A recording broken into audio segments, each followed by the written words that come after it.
할렐루야. 저희가 이제 새로운 시리즈를 하고 있습니다. 하나님이 보내신 위로 두 번째, 오늘 목마른 우물가에서 라는 제목으로 말씀 나누도록 하겠습니다. All is Lost 라는 영화가 있습니다. 영화 포스터를 한번 보여주시면 감사하겠습니다. 한 노인이 홀로 인도양을 항해합니다. 홀로 인도양을 항해하는데 그 배가 컨테이너 박스가 흘러 들어와서 옆구리를 치게 돼요. 그래서 그때부터 물이 스며들게 됩니다. 엎친 데 덮친 격이라고 파도가 찾아와서 이 배를 덮쳐버립니다. 그래서 이 노인은 간신히 구명보트 하나 의지하여서 있게 됩니다. 그 망망대해에 혼자 있게 됩니다. 이 영화는 특징이 있는데 말이 잘 안 나와요. 주인공 한 사람 시점으로 그냥 끌고 가는데 그냥 계속 말이 없어요. 주인공이 말이 잘 없습니다. 그러다가 여러분 바다에서 혼자 표류됐다고 생각하면 당장 필요한 게 뭘까요? 물이 없어요. 그런데 가까스로 물통, 식수통을 하나 꺼내 갖고 왔습니다. 꺼내 갖고 와서 물을 한 모금 마십니다. 마시자마자 어떻게 될까요? 다음 사진 보내주시면 바로 뱉어버립니다. 왜요? 이 식수통에 바닷물이 들어가 버린 거예요. 그 다음 사진 보여주시면, 그래서 절망하는 장면이 이 영화의 내용입니다. 이 영화의 내용이 쭉 이렇게 끌고 가요. 어떻게 됐을까요? 결론은 이따 말씀드리도록 하겠습니다. 여러분 생각해 보십시오. 이 한 노인이 바닷가에서 표류합니다. 근데 굉장히 아이러니합니다. 목이 말라요. 망망대해에 물은 가득해. 물밖에 없어요. 근데 마실 물이 없어요. 바닷물을 마시면 더 갈증이 해소되는 게 아니라 더 목마르게 되고 더 갈증이 유발됩니다. 이상하죠? 물은 너무 많아요. 근데 마실 물이 없어요. 우리 인생과 같습니다. 우리가 살아가는 세상도 이와 비슷해요. 세상은 마치 바다와 같아요. 온통 무언가로 가득 차 있습니다. 돈도 있고 성공도 있고 인정도 있고 관계도 있고 모든 것이 바다에 깔려 있어요. 그런데 마실 수 있는 물이 없어요. 이상합니다. 마시면 갈증이 해소될 줄 알았는데 더 목마릅니다. 승진해도 또 불안합니다. 인정받아도 또 허전합니다. 사랑받아도 뭔가 외롭습니다. 왜 그럴까요? 우리가 마시는 이 물이, 이 바닷가의, 세상의 바닷가의 물이 생수가 아니라 바닷물이기 때문입니다. 그래서 사람들은 평생 다른 물을 찾아다녀요. 평생 물을 찾아다녀요. 이것이 우리의 인생이에요. 더 좋은 직장, 더 많은 돈, 더 좋은 사람, 더 좋은 환경, 더 나은 건강을 얻으면 나는 행복할 거라고 생각했지만 그렇지 않더라는 겁니다. 오늘 본문에도 이렇게 목마른 여인 한 사람이 등장합니다. 사마리아 여인이에요. 이 여인은 남편이 5이나 있었던 여자, 문제가 많은 여자, 실패한 인생이라고 사람들이 생각했고 본인 자신도 그렇게 생각했을 겁니다. 그런데 예수님의 시선은 달라요. 예수님의 시선은 달랐어요. 예수님은 그녀의 과거보다 그녀 안에 있는 갈증을 보셨어요. 너 목마르구나. 너 내가 필요하구나. 오늘도 예수님은 그 목마른 이 사마리아 여인뿐 아니라 우리 인생 가운데도 찾아오시는 줄 믿습니다. 오늘 말씀을 통해서 생수의 근원 되시는 주님을 만나시길 주님의 이름으로 축복합니다. 우리 앞뒤로 한번 인사하겠습니다. 교회는 물 마시러 오는 곳입니다. 예수님이 지금 찾아오십니다. 할렐루야. 오늘 주님이 목마른 우리 마음을 채워주실 줄 믿습니다. 자, 이 사마리아 여인이 예수님을 만나서 곧바로 믿음의 사람이 된 게 아니에요. 사마리아 여인과 예수님 간의 대화가 있습니다. 참 재밌는 게 예수님이 한 번에 모든 것을 요구하지 않으세요. 이 사마리아 여인의 이해에 맞추어서, 속도에 맞춰서 믿음을 하나씩 성장시켜 주시더라는 겁니다. 그리고 결국 예배자로 세우시는데 오늘 이 말씀을 통해 주님의 위로와 주님의 시선이 어떻게 이 한 사람을 변화시키는지, 이 여인이 예수님을 부르는 호칭이 달라지거든요. 4가지 단계에 나눠서 설명드리도록 하겠습니다. 4번으로 호칭이 달라져요. 4번의 단계로 나눠서 설명드리겠습니다. 첫 번째, 유대인입니다. 예수님을 유대인으로 부릅니다. 요한복음 4장 9절, 4장 9절 함께 읽겠습니다. 시작. 사마리아 여자가 이르되 당신은 유대인으로서 어찌하여 사마리아 여자인 나에게 물을 달라 하나이까 하니 이는 유대인이 사마리아인과 상종하지 아니함이다. 아멘. 예수님과 사마리아 여인의 첫 대화입니다. 여자가 뭐라고 부르죠? 당신은 뭐라고 부르죠? 유대인. 유대인과 사마리아는 사이가 안 좋았어요. 여러분, 이 관계를 생각하시면 수백 년 동안 이어진 민족적인 갈등이 있었고 종교적 갈등이 있었어요. 이 둘은 서로 상종하는 관계가 아닙니다. 유대인들은 사마리아인들은 너넨 부정한 민족이라고 얘기를 했고, 사마리아인들은 유대인들을 향해 왜 우리를 뭐라 그래? 적대감을 가지고 있었습니다. 사이가 별로 안 좋았어요. 이 말 자체가 왜 유대인 사람이 나한테 말을 겁니까? 상종도 안 하는 사람이 왜 나한테 말을 거요? 라는 거예요. 여러분, 신앙은 언제나 우리가 하나님을 스스로 찾았다라고 생각하는 경우가 있습니다. 처음에 내가 하나님을 찾았지, 내가 하나님을 찾아서 교회 왔지라고 생각하는 경우가 있어요. 그런데 신앙은 그렇지 않습니다. 반대로 우리가 하나님을 찾은 게 아니라 하나님이 우리를 먼저 찾아주셨다는 거예요. 이게 신앙의 시작입니다. 사마리아 여인이 우물가에 나온 이유는 예수님을 만나기 위해 나온 게 아니에요. 뭐하러 나왔죠? 우물가에 물 뜨러 나왔어요. 물 뜨러 나왔는데 예수님을 만나는 거예요. 평소처럼 물을 길러 나왔던 거예요. 근데 그 사마리아 여인이 모르던 것이 하나 있습니다. 뭐냐면 예수님께서 이 사마리아 여인을 만나기 위해서 이미 우물가에 먼저 오셨다는 거예요. 어떻게 알 수 있냐? 오늘 본문 4장 4절에 있거든요. 4장 4절 우리 함께 읽겠습니다. 시작. 사마리아를 통과하여야 하겠는지라. 아멘. 이 원어로 보면 반드시 꼭 통과하여야겠다, 반드시 꼭 하나님 안에서 이루어져야 된다, 이런 말이에요. 예수님은 우연히 사마리아를 지나친 게 아닙니다. 제가 지도를 하나 준비했거든요. 지도를 보시죠. 자, 아래 보면 유대가 있죠. 동그라미 친 대로 유대가 있습니다. 예수님의 목적지는 뭐냐? 저 위에 동그라미 친 갈릴리였어요. 자, 여러분 생각해 보십시오. 유대에서 갈릴리로 가려면 어디를 거쳐야 됩니까? 세모로 어디를 거쳐야 됩니까? 사마리아를 거쳐야 돼요. 그런데 이 유대인들이 얼마나 사마리아인들을 싫어했냐면 이렇게 직진으로 갈 수 있는 길을 우회해서 요단강 건너서 가요. 다른 강을 건너서 가요. 여기를 피해서 돌아가는 게 유대인이었어요. 그런데 오늘 예수님 뭐라고 말씀하시죠? 4장 4절에 내가 사마리아를 통과하여야 하겠는지라. 예수님이 왜 통과했을까요? 이 여인 만나려고. 이 사람 하나 만나려고 예수님이 그곳을 통과하여야 하겠는지라 말씀하셨다라는 거예요. 일부러 가시는 거예요. 성도 여러분, 예수님을 유대인으로 본다는 건 오늘날로 말하면 이 예수님을 인격적으로 만난 게 아니에요. 이 여인이 아직 예수님이 누군지도 몰라요. 예수님에 대해서 예수님과 관계가 전혀 없습니다. 예배 참석할 수 있습니다. 그런데 예수님에 관해서 전혀 모를 수 있어요.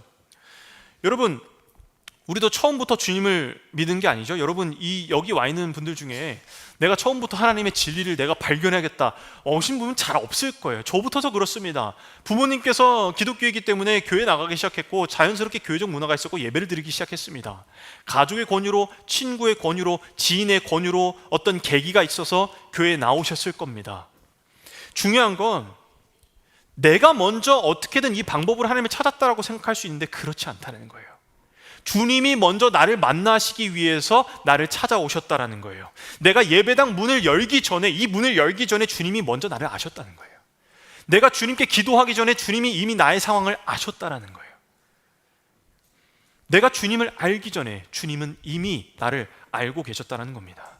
사마리아인은 지금 예수님을 그냥 유대인 중에 한 사람으로 봤습니다. 그런데 예수님은 그녀를 꼭 만나야 될 영혼으로 보셨어요. 내가 통과하여야 하겠는지라. 내가 사마리아를 지나서 갈릴리로 가야겠다. 굳이 유대인들 안 가는 사마리아를 지나서 미리 가서 자리 잡고 우물가의 여인 오기만을 기다리셨던 게 예수님이에요. 여러분, 오늘 예배 나오셨다면 이 예수님이 여러분 한 사람 한 사람을 기다리셔서 만나신 줄 믿습니다. 주님께서 기다리셨다라는 거예요. 꼭 통과하여야 되는지라. 신앙의 시작은 내가 하나님을 발견한 게 아니라 하나님께서 먼저 나를 찾아오셨다는 걸 깨닫는 거예요. 다시요. 신앙의 시작은 내가 하나님을 발견하고 내가 하나님 먼저 찾은 것이 아니라 하나님이 먼저 나를 찾으셨다는 것을 내가 발견하는 거예요. 그것이 신앙의 시작인 줄 믿습니다. 하나님이 꼭 찾아오셨어요. 나를 꼭 만나셔야겠답니다. 우리를 꼭 만나셔야겠답니다. 우리 한 사람 한 사람 오늘 주님께서 그렇게 만나주신 줄 믿습니다. 그런데 예수님이 이 여자에게 나한테 물을 좀 줘라 라고 말씀하세요. 아니, 유대인은 사마리아인을 상종하지 않는데 왜 물을 달라고 합니까? 라고 하자 예수님이 너 내가 누군지 알았으면 너 나한테 물을 달라고 했을 거야 라고 말씀하세요. 그때 이 사마리아 여인이 예수님을 부르는 호칭이 달라집니다. 우리 요한복음 4장 11절 함께 읽겠습니다. 시작. 여자가 이르되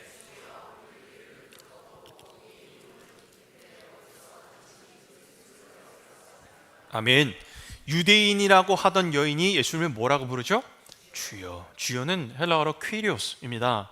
그런데 이게 주여, 주님, 주라는 뜻도 있지만 보통 어떤 사람을 높여 부르는 말도 있어요. 선생님, 존경하는 분 이렇게 부르는 뜻도 있습니다.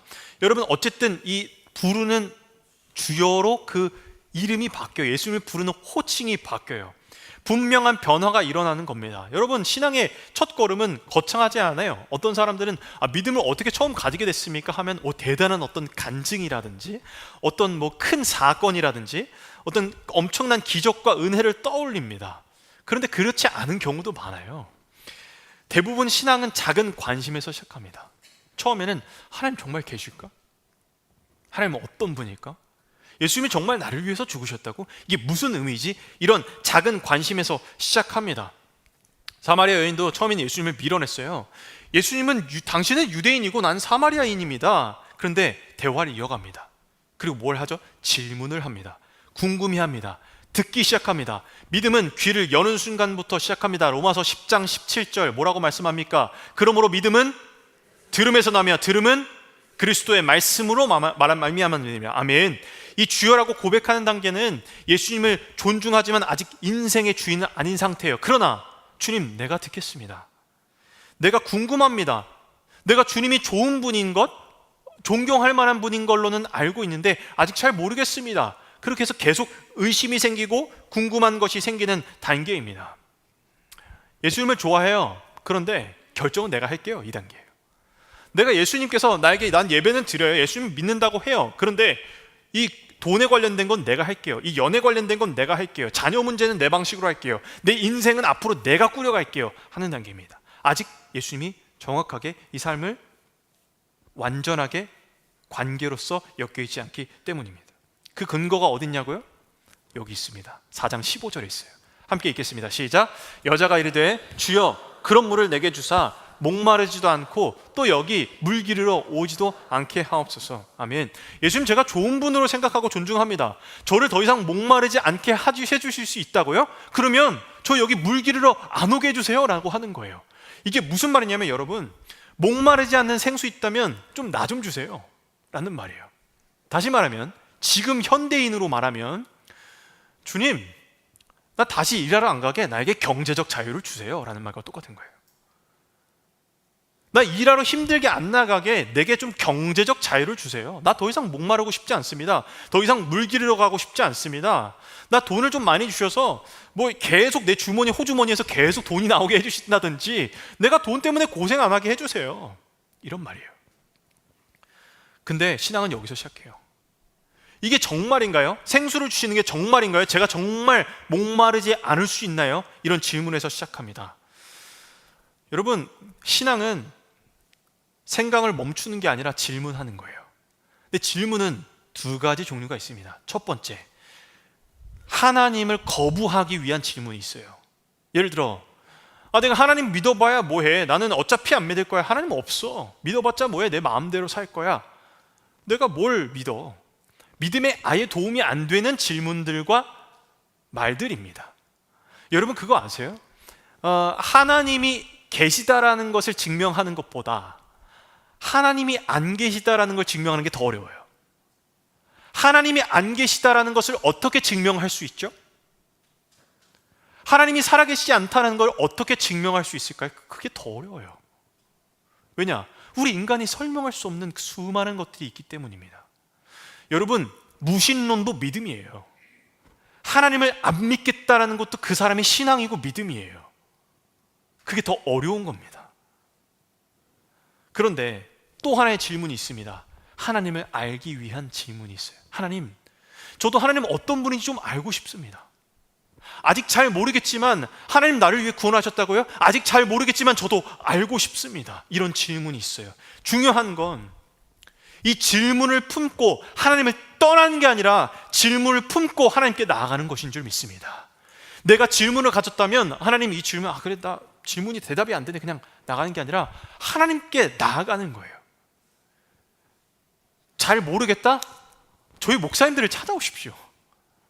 물어보십시오. 저희가 답이냐? 그렇지 않습니다. 저희 안에 계신 예수님께서 대답하여 주실 것입니다. 말씀으로 인도하여 주실 것입니다. 그런 질문의 과정이 필요합니다. 야고보서 1장 5절에 이런 말씀이 있어요. 함께 읽겠습니다. 너희 중에 누구든지 지혜가 부족하거든 모든 사람에게 후히 주시고 꾸짖지 아니하시는 하나님께 구하라. 그리하면 주시리라. 아멘. 질문하면 안 된다고 생각해요. 근데 하나님은 질문하래요. 구하래요. 얘기하래요. 왜요? 하나님 저 지혜가 필요합니다. 하나님 저 이거 잘 모르겠습니다. 하나님 어떤 분인지 정말 알고 싶은데 잘 모르겠습니다. 저에게 은혜를 주십시오. 저에게 좀 알려주십시오. 도와주십시오. 지혜를 주십시오. 그때 하나님의 은혜가 시작되는 줄 믿습니다. 여러분, 신앙은 내가 얼마나 하나님을 잘 아느냐가 아니라 이 질문을 가지고 끝까지 하나님께 붙어 있는 거예요. 하나님, 질문이 생긴다고 나 주님 떠나지 않겠습니다. 그 질문을 갖고 주님 앞에 나아가는 것입니다. 여러분, 질문을 갖고 하나님께 나아가는 것이 기도입니다. 하나님, 저 이거 잘 모르겠어요. 저를 도와주십시오. 이게 기도입니다. 여러분, 하나님 앞에 나아가 주님께서 그 질문들을 안고 나아갔을 때 우리에게 지혜를 주셔서 하나님 자신을 드러내실 줄 믿습니다. 우리 앞뒤자로 이렇게 인사합시다. 하나님께 솔직하게 질문합시다.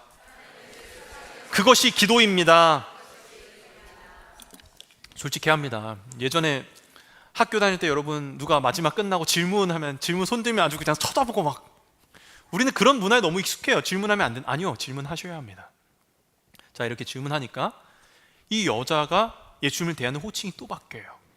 요한복음 4장 19절의 말씀 함께 읽겠습니다. 시작. 여자가 이르되 주여 내가 보니 선지자로소이다. 아멘. 자, 다시 정리를 해볼게요. 처음에 사마리아 여인이 예수님을 유대인으로 불렀어요. 유대인. 두 번째, 주여라고 불렀어요. 존중하시는 분이. 그리고 세 번째, 선지자로 부릅니다. 왜 선지자로 불렀을까요?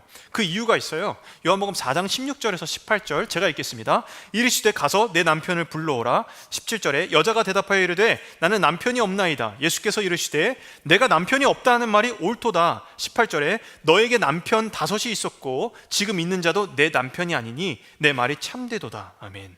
우리는 흔히 이 사마리아 여인에 대해서 말씀을 읽거나 들으면서 부도덕한 여자라고, 남편이 5이나 있었던 사람이라고 생각하기 쉽습니다. 그런데 시선을 한번 바꿔보죠. 이 당시는 예수님 있었던 1세기였어요. 굉장히 심한 가부장적 사회였습니다.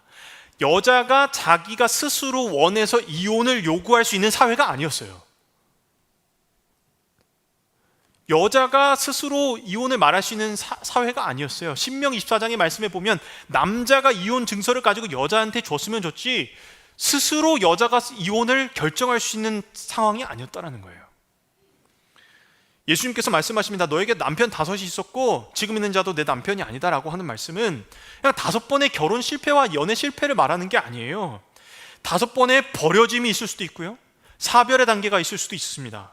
그런데 매우 비극적이죠. 그런데 왜 여인은 계속해서 이 남자를 구할 수밖에 없었을까요? 남편이 없으면 생계 자체가 안 됐어요. 생존이 달려있는 문제였어요. 직업도 제한적이었어요. 재산권도 충분히 보장받지 못했습니다. 그래서 이 경제적 생존과 연관했을 가능성이 굉장히 높아요. 중요한 건 예수님께서 그녀의 과거를 드러내시죠. 왜 드러내셨을까요? 정죄한 게 아니죠. 왜 드러내셨을까요? 네가 갖고 있는 그 어려움, 상처 내가 안다는 거예요. 내가 알고 있다는 거예요. 이 여인 충격을 받습니다. 어떻게 나를 처음 만난 사람이 내 얘기를 알지? 내가 얘기도 안 했는데 누가 얘기했지? 이분 보통 사람이 아니다.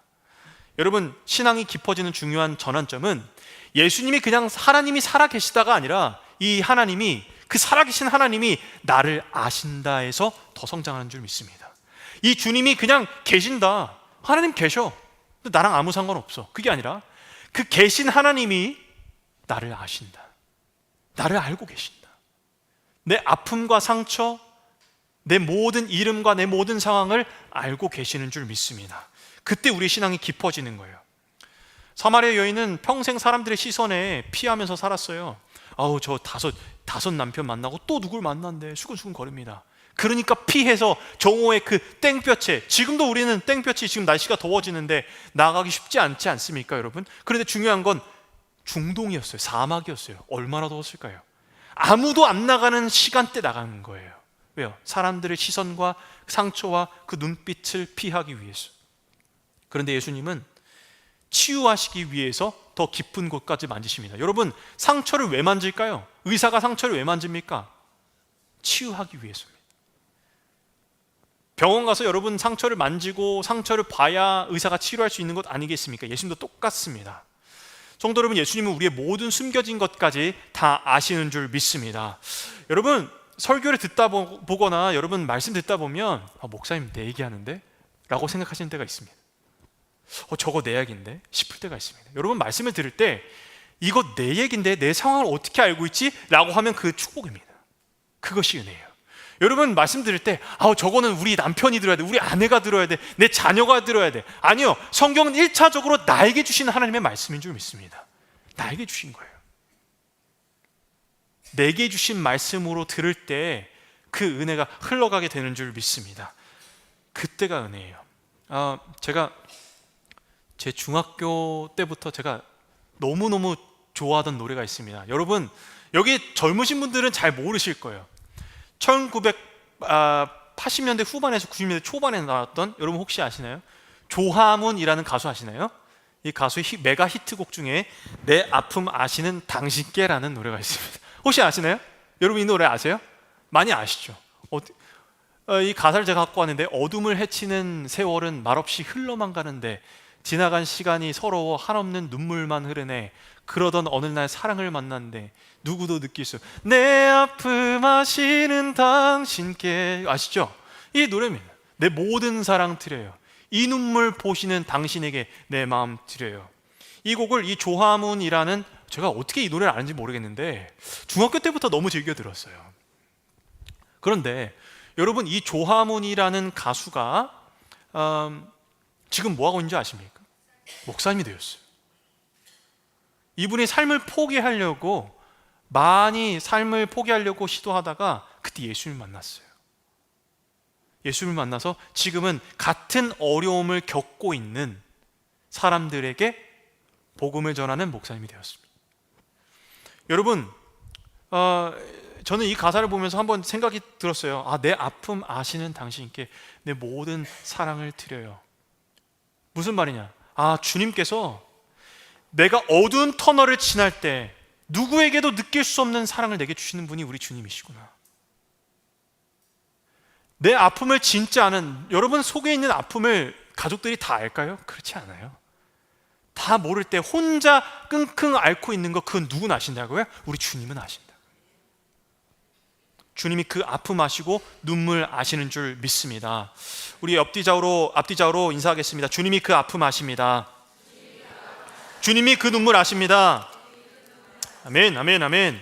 근데 예수님의 목표는 여기서 멈추지 않아요. 자, 4단계라고 말씀드렸죠. 첫 번째, 유대인으로 부릅니다. 두 번째, 주여라고 부릅니다. 세 번째, 선지자로 불러요. 여기서 끝나지 않아요. 네 번째, 메시아라고 부르십니다. 오늘 말씀 4장 25절 함께 읽겠습니다. 시작. 여자가 이르되 메시아 곧 그리스도라 하는 이가 오실 줄을 내가 아노니 그가 오시면 모든 것을 우리에게. 아멘. 자, 이 사마리아 여인은 한 걸음 더 믿음으로 나아가요. 예수님을 단순한 유대인으로 봤다가 주여라고 봤다가 선지자로 봤다가 이제는 메시아라는 단어가 딱 나오기 시작합니다. 영적인 갈망이 드러나지는 거예요. 여러분 생각해 보십시오. 이 여인이 처음 왔을 때 뭐 하러 왔죠? 물 뜨러 왔어요. 물 뜨러 왔어요. 관심은 물뿐이었어요. 생수 얘기 들었을 때도 내게 더 이상 목마르지 않는 물 주세요 라고 했어요. 그런데 이제 바뀌어요. 대화의 주제가. 더 이상 물 뜨는 게 관심 있는 게 아니라 메시아에 대한 얘기가 나와요. 나를 구원해 주실 분이 있다면 나 그분이 필요합니다 라고 고백하는 거예요. 그녀는 사실 물을 찾으러 온 게 아니라 그 깊은 안에 갈증이 있었던 거예요. 인생의 깊은 갈증, 남편으로도 관계로도 그 어떤 것으로도 채워질 수 없는 갈증이 있었던 거예요. 그래서 알게 되는 거예요. 아, 내가 뭔가가 이 세상의 바다의 물로 채워지지 않는 뭔가가 있구나, 내가 채울 수 없는 뭔가가 있구나를 느끼기 시작하는 겁니다. 이게 성령께서 하시는 역할이에요. 여러분, 성령은 우리 관심을 바꿔요. 나는 세상 얘기, 돈 얘기, 사업 얘기, 자녀 얘기, 직장 얘기, 사업 얘기 이런 것만 하는데 어느 순간 하나님이 궁금해집니다. 말씀이 궁금해집니다. 기도가 무엇인지, 하나님이 어떤 분인지, 내가 그냥 평생 살아가는 그 일상 속에서 하나님이 들어오는 겁니다. 나를 구원할 그분이 생각나는 거예요. 왜 그렇습니까?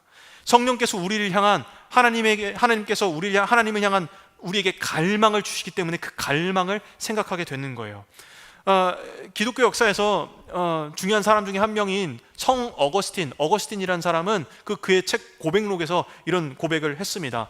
하나님은 우리를 하나님을 향해서 살도록 창조하셨으므로 우리 마음이 하나님 안에서 안식할 때까지는 평안하지 않습니다 라고 한 거예요. 무슨 말이냐면 우리 마음은 하나님 안에 있어야 안식하고 평안합니다. 우리는 그렇게 창조되었습니다 라고 말하는 거예요. 여러분, 인간의 마음에는 하나님만이 채울 수 있는 공간이 있다는 거예요. 어떤 것으로도 채워질 수 없는 하나님께서만 아시는 그 공간이 있다는 겁니다. 이걸 모르기 때문에 돈으로 채워봅니다. 채워지던가요? 목사님, 저는 돈을 아직 채울 만큼 그만큼 갖지 못해서 모르겠어요. 근데 채운 사람들을 보십시오. 여러분, 돈으로 완전히 채웠다면 문제가 아무것도 없어야 되는 것 아닙니까? 그런데 왜 그들도 문제 가운데 있습니까? 왜 그들이 어려움 가운데 있습니까? 똑같습니다. 성공으로 채우고 관계로 채우고 쾌락으로 채웁니다. 근데 채워지지 않아요. 왜 그럴까요? 하나님만이 채우실 수 있는 공간이 있기 때문이에요. 그 공간을 전도서 3장 11절은 이렇게 말합니다. 함께 읽겠습니다. 시작.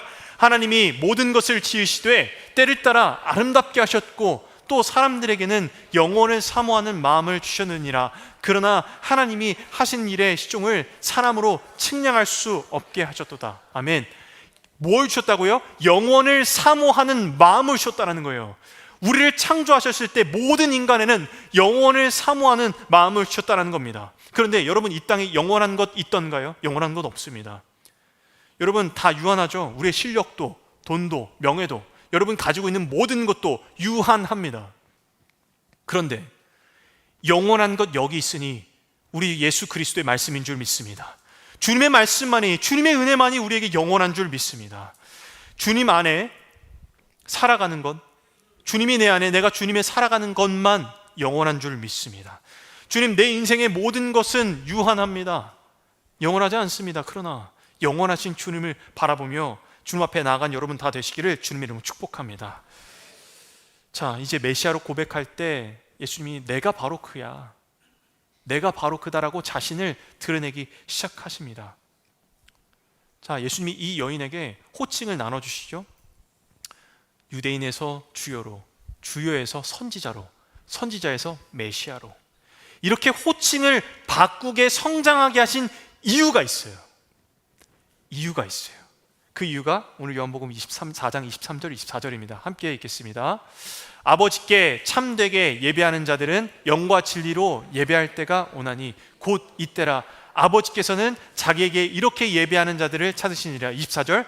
하나님은 영이시니 예배하는 자가 영과 진리로 예배할지니라. 아멘. 이 말씀 띄워주시고, 여러분 이 말씀 보시면 예전에는 신령과 진정으로 라고 되어 있었습니다. 똑같은 겁니다. 그런데 영과 진리로, 예수님은 이 한 사람을 만나서 죄인에서 예배자로 세우기 위해서 호칭을 바꾸셨던 거예요.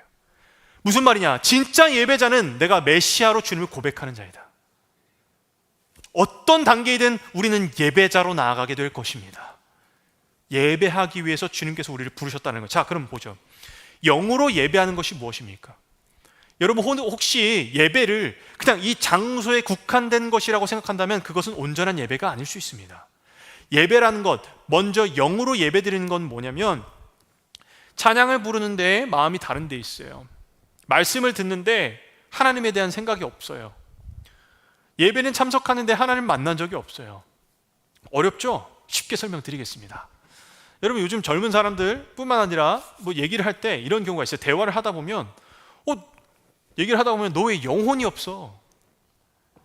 그런 말 하시죠, 여러분? 아, 너 얘기하는데 영혼이 없어. 어떨 때 그럽니까? 내가 이 사람과 대화하고 있는데 나의 얘기를 듣고 있지 않는 것 같은 거예요. 너 내 얘기 듣고 있어? 내 얘기 지금 잘 듣고 있는 거야? 왜 그걸 아는 겁니까? 우리 사람도 하나님께서 영으로 창조하셨기 때문입니다. 우리도 영물이잖아요. 생각이 있잖아요. 그러면 영혼이 담겨 있는 거예요. 그때 영으로 담겨져 있는데 영혼이 없어 라고 하면 마음이 없다는 거예요. 여러분, 저희가 박건호 목사님과 제가 왜 기도 때마다 마음을 드려야 합니다, 마음을 드려야 합니다 기도합니까? 그게 진짜 예배이기 때문이에요. 여러분, 몸은 여기 와 있지만 마음을 하나님께 드려야 진짜 주님이 받으시는 영의 예배인 줄 믿습니다. 영의 예배를 드려야 돼요. 영적인, 영과 또 뭐라고 했죠? 진리로 예배드리라고 했죠? 여러분, 영만 있으면 우리 감정하고 그 마음만 있으면 됩니까? 아니요, 진리로 예배드려야 돼요. 영과 진리로. 내 마음이 뜨겁다고 내 마음대로 예배드리는 겁니까? 그렇지 않습니다. 변하지 않는 하나님의 진리가 내 기준이 되어서 내 삶의 기준이 되고 내가 가는 곳마다 그것이 기준이 되어서 하나님께서 나를 인도하시는 것, 그것이 예배인 줄 믿습니다. 여러분, 진리로, 영과 진리로 예배할 때 예수님께서 이 한 사람을 예배자로 부르셨습니다. 그리고 호칭을 바꿔주셨죠. 하나님을 영과 진리로 예배하는 자들의 특징이 하나 있습니다. 하나님을 예배하는 예배자를 어떻게 알아요? 그 예배자를 알 수 있는 특징이 있어요. 그게 뭐냐면 4장 28절에 나옵니다. 함께 읽겠습니다. 시작. 여자가 물동이를 버려두고. 아멘. 여러분, 예배자가 되면 우선순위가 바뀝니다. 무슨 말이냐? 여러분, 이 여자 뭐하러 왔죠? 물 뜨러 왔어요. 근데 그걸 버려요. 물 뜨러 온 사람이 물을 버려요.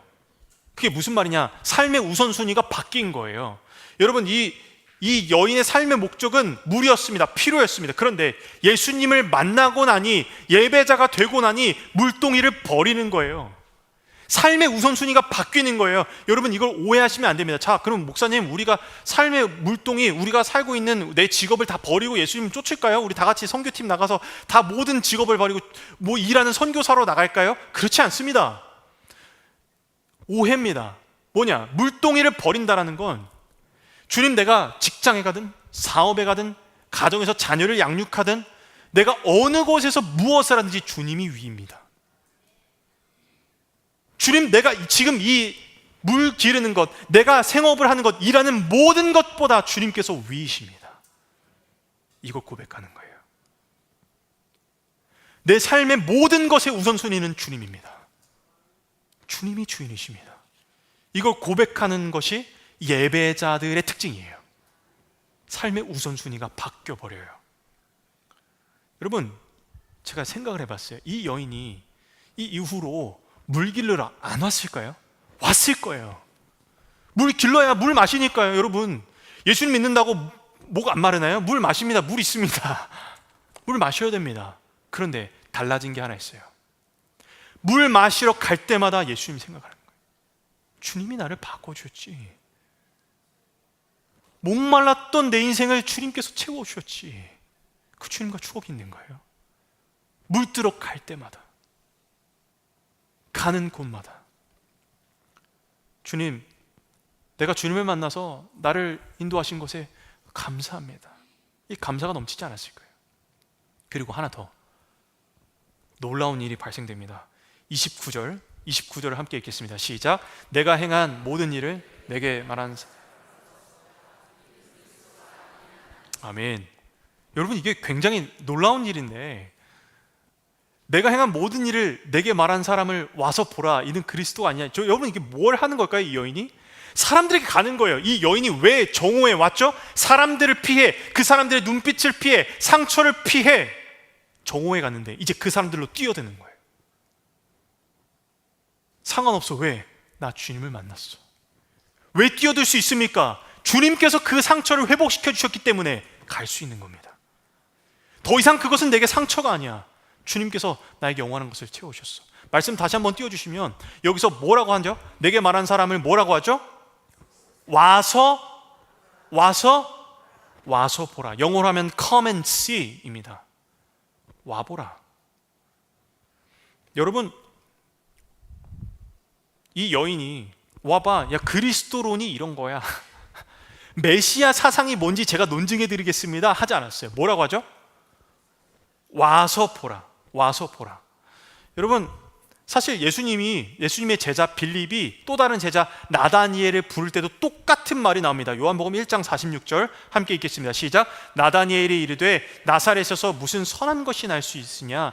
빌립이 이르되 와서 보라. 아멘. 똑같아요. Come and see. 자, 무슨 일이냐면 예수님의 제자 빌립이 예수님을 만났어요. 야, 나다니엘에게 말하는 거예요. 내가 메시아를 만났어 라고 보니까 나다니엘이 말해, 야, 나사렛 예수? 무슨 나사렛에서 선한 것이나 거기 뭐 아무것도 선한 것이 없어. 그러니까 빌립이 뭐라고 합니까? 야, 와서 봐봐. Come and see. 똑같은 거예요. 여러분, 우리가 전도를 못하는 이유는 신학적 지식이 없어서가 아닙니다. 어떤 대단한 신학적 지식이 없어서가 아니에요. 내게 예수님이 실제가 되면 그냥 흘러가는 겁니다. 와봐, 이거예요. 나는 예수님 만났으니까 와봐 라고 말하는 거예요. 여러분, 내가 진짜 경험했고 하나님의 은혜를 맛봤으면 흘러갈 수밖에 없는 겁니다. 내가 진짜를 경험했고 만난 사람은 말할 수밖에 없는 거예요. 여러분, 맛집을 발견한 사람이 예를 들어 똑같이 난 라멘 맛집을 찾았어, 닭갈비 맛집을 찾았어, 그러면 똑같은 그 레시피를 해줘야 그걸 소개할 수 있는 겁니까? 그렇지 않죠.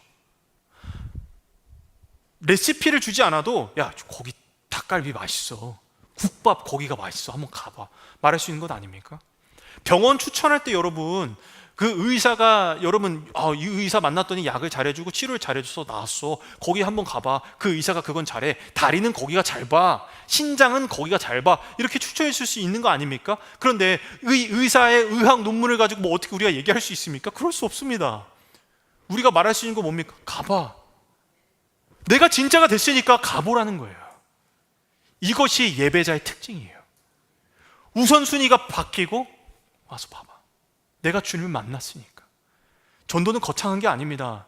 내가 주님을 만났으면 흘러가게 되는 것인 줄 믿습니다. 여러분, 오늘 말씀을 통해 이 사마리아 여인이 예수님을 만나 그 호칭이 바뀌었습니다.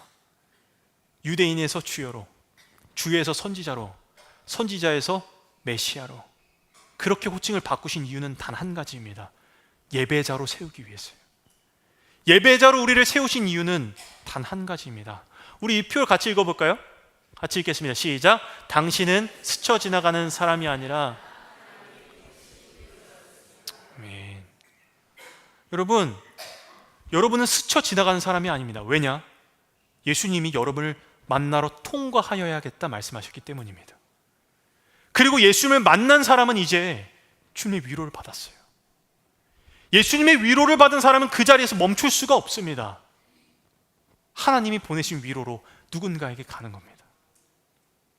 그것이 예배자이고 그리스도인인 줄 믿습니다. 오늘 말씀을 통해 목마른 모든 영혼들이 주님을 만나 하나님의 위로가 되는 역사 있기를 주님의 이름으로 축복합니다. 반주해 주시겠어요? 찬양팀 나와주시고. 성도 여러분, 이번 주가 저희 가정에게 꽤나 힘든 주간이었습니다. 몇 주째 저희 둘째 하원이가 좀 뭐만 먹으면 아이가 토를 하는 거예요. 구토하고 설사하고 힘들어서 보니까 아데노바이러스라고 바이러스에 걸려가지고 몇 주를 아주 크게 고생했습니다. 병명을 모르고 애가 아프니까 너무 힘들더라고요. 그래서 한 병원에 갔더니 중증 탈수래요. 그래서 이 아이를 처음으로 링게를 꽂아봤습니다. 입원했습니다. 병원 왔다 갔다 하면서 고생 좀 했습니다. 그러다가 저희 아내도 고생했고 지쳤기 때문에 제가 밥을 해주겠다고 했습니다. 그래서 저희가 요즘 자주 먹는 게 있거든요. 들기름 막국수를 직접 해먹습니다. 쉽더라고요. 막국수를 이렇게 해서 아내에게 주고 나서 한 2시가 되었을까요? 어머니께 전화가 왔습니다. 사실 저희 외할아버지께서 몸이 안 좋으셔가지고 입원해 계셨는데 제가 찾아뵀을 때 눈을 잘 못 뜨시더라고요. 그래서 슬퍼서 할아버지 저 왔어요, 찬이 왔어요 하니까 그때 눈 뜨시더라고요.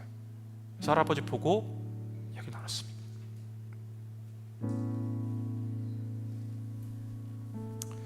그 수요일 점심에 어머니께 전화가 왔습니다. 저희 92세로 저희 윤광로 고 윤광로 저희 장로님, 저희 할아버지께서 하나님께 돌아가셨다는 전화를 받았습니다. 점심에 막국수 삶아서 먹었는데 제가 할아버지랑 막국수 먹으러 많이 갔거든요. 그게 계속 겹쳐서 생각이 나는 거예요. 할아버지랑 제가 목회한 걸 되게 자랑스럽게 생각하셨어요. 우리 손자 목사님이라고 엄청 많이 얘기를 하셨었어요. 할아버지께서 유언처럼 본인 목숨이 끊어질 때까지 말씀하셨던 것 딱 두 가지 있습니다. 유언으로 계속 얘기하셨어요. 첫 번째, 형제들끼리 싸우지 말고 잘 지내라. 두 번째, 너네 예수님 잘 믿어라. 끝까지 믿음의 신앙 지켜라. 제가 입관하면서 할아버지한테 말했습니다. 할아버지 주신 믿음의 유산 잘 지켜가겠습니다. 감사합니다 라고 했습니다. 저희 가정에 저희 가정에서 가장 어린 16개월 저희 하온이와 가장 나이가 많으신 92세 외할아버지께서 돌아가신 일이 하루에 한꺼번에 찾아왔습니다.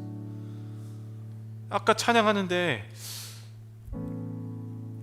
지치고 힘들 때 고난이 겹칠 때라는 그 가사가 너무너무 크게 다가왔어요. 왜 고난은 항상 이렇게 겹쳐오는 걸까요?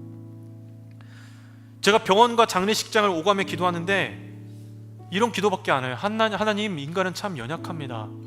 아이가 아픈 것에서, 우리 할아버지가 아픈 것에서, 돌아가신 것에서 할 수 있는 게 아무것도 없어요. 하나님, 제가 할 수 있는 게 아무것도 없습니다. 그때 이번 주 이 말씀을 미리 준비해 놓고 있는데 제가 있는 곳이 막 연상이 되는 거예요. 나는 지금 병원의 우물가에 앉아 있습니다. 나는 지금 장례식의 우물가에 앉아 있습니다. 나는 고통의 우물가에 앉아 있습니다. 아픔과 상처의 우물가에 앉아 있습니다. 근데 복음은 우리가 하나님을 찾아간 게 아니에요. 하나님이 나를 만나시기 위해 통과하여야겠다는 거예요. 나를 꼭 만나셔야겠다는 거예요. 여러분 한 사람 한 사람 어느 우물가에 있는지 여러분 개인마다 어려운 우물가가 있을 수 있습니다. 살다 보면 그런 우물가 찾아옵니다.